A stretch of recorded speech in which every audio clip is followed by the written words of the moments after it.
Welcome to another episode of Knock a Soul. Listen, I wanted to say one thing before we jump into what we're going to talk about today. Thank you so much for everybody for supporting my channel. Thank you for all the likes, all the comments, negative and positive, for the shares. Thank you for subscribing to my channel. This is Knock a Soul, where the soul will reach the soul. All right, so we're going to talk about, first let's talk about these nachos, because I made these today. I made them with a vegan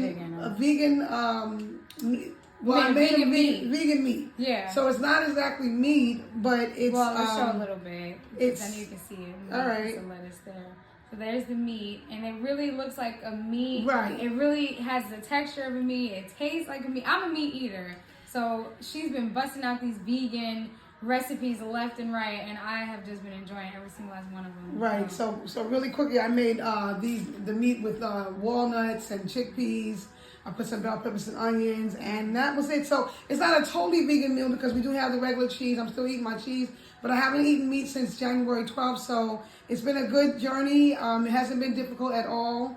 I like fruits and vegetables anyway, and Nini's been on this journey, I guess, eating whatever she wants to eat, but just sharing in the meals. So, whatever mom cooks, I eat. Yeah. So that's all. The nachos, they're good and everything. But we wanted to encourage you today. Have a state of mind of being consistent. It's hard when you want to do stuff. It's hard when you have goals and dreams and you have aspirations. And sometimes it can be very difficult to stay on course.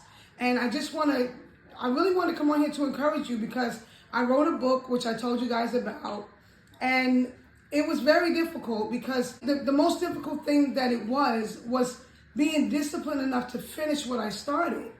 And so that's the biggest thing that I really want to encourage you guys about today is it's not easy to come up with a plan, to carry out that plan. Well, I think the easy part is it possibly making a plan because for the people who can see far enough ahead into the future where they can come up with like, okay, this is the step one I need to do to get this, or this is where I want to be. Right. It might be like, part of the easy part to come up with the plan, but the hard part is where you have to have that executive function to say, okay, I'm going to initiate this plan of action. You got to Yes. And that's the hard part for me. I get that analysis paralysis, and I get stuck in place sometimes where I'm just overanalyzing everything, and you don't realize how much time has gone by. But that's why we really wanted to touch on as not only consistency, right, but as well as manifestation and bringing your goals and plans and dreams and visions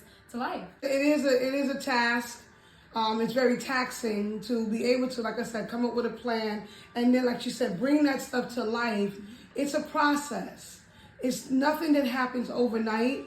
One thing I used to hate that people said was trust the process. That statement alone used to just tick me off because I'm like, what does that even mean? Okay. Now that I'm, the age I am now, now that I'm old enough to understand what that means, it really just means go what life is giving you at the moment and be okay with where you are and content with what's going on with that plan in mind that you're going to make it through that. You're going to get past that. You're going to survive that. Whatever it is, you're going to grow past that. And that's trusting the process.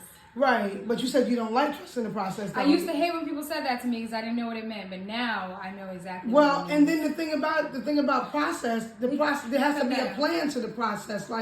You want to have a plan because if you have a plan, then you have direction. If you have direction, then you can figure out which way to go. I'm trying to figure out how to get this big nacho in my face. It's just not right. I already had some. Y'all saw in my other video. I had some, but let me go and eat one too. But you have to have a plan, and once you have the plan, you just want to be consistent with that. But like I said, I know it's not easy, but I want to encourage you to stay on course.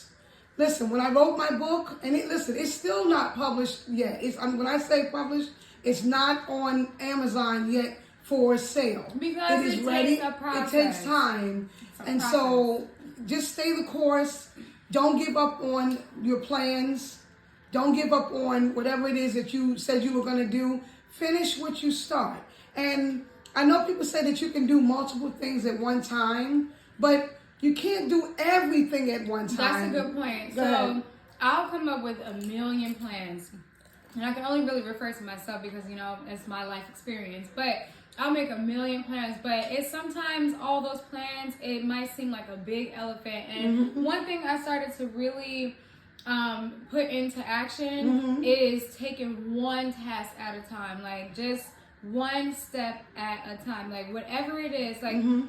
I heard somebody say the other day, write down 10 goals. And when you write down those 10 goals, out of those 10 goals, pick out about 5 or 6 of them that would make the hugest impact in your life this year. Like, just pick out those ones. And from those ones, you're going to take each one and break it down to just one thing you need to do towards it every single day. And just do that one thing. Nip at it. Yeah, just nip at it and chip at it Chip little at by it, little. yeah, little by little, and step by step, and get it done. Get stuff done with that. Because I'm going to tell you, like, I literally wanted to quit so much throughout the process of writing my book. I wanted to quit. I was even saying that I wish I would have never got started. You had some long nights. Didn't I tell you that sometimes? I wish I would have never started. But we can't have that.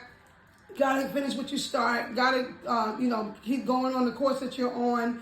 And you can't let people tell you that you can't do it, because you can do whatever you want to do, whatever you put your mind to. Whatever you put your mind to. Right. I always say mind over matter. Mind over matter. So you can do whatever you want to do, but you got to be around positive people. And you can't let people who don't think that you are worthy or you're capable of doing anything, you can't be around those people, because you got to know what's inside of you. You got to know what you're made of. You got to know how you're built. Our pastor used to say, go where you want to grow.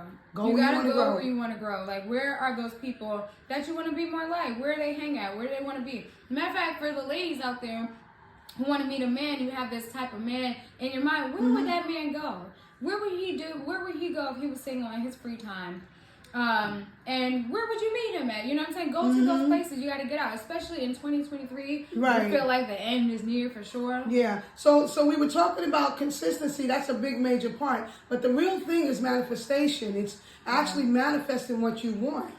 Speaking to those things which be not as though they already are, because they are when you say they are. So manifestation is a really, really important aspect of just fulfilling your dreams and goals, Not good. What? These knocker nachos is knocking me out right now. I'm telling you. Yeah. So wow, I'm so surprised at this meat. Yeah. I'm sorry to get off topic and be inconsistent, but this meat is really good. Yeah. So I could eat a lot the manifestation part of it is really important. Just speaking a thing into existence, pretty much, because when you speak something, those words have life, and when those words go out into the atmosphere, and then it's gonna, the spiritual world is hearing that. God is hearing that mainly, because God is spirit, so He's hearing that, and you're causing that manifestation to come from spirit to physical. So you definitely have to manifest things. You have to speak positive over your situation. You can't say things like, I can't, I'm not able, or I don't have enough, and it's not the right time. These are the words that you never want to say. Just speak positive things over the situation. Because we understand that your words have life. Your words, whatever you can't see is spirit. You can't see your words. Your words are inspired. So when you speak words into the atmosphere, they go forward in time, in space, and they go to that place where it's going to meet you there, where you're going to see the words that you said. So if you say it, you will see it. That's why we have to be careful of what we say and who we speak over, because your words really do have Thank you for watching. We appreciate all your support. Thank you for liking, commenting, and sharing, subscribing to my channel. And this was part 1. We're going to continue this conversation another time, another video. So thank you again for your support. God bless.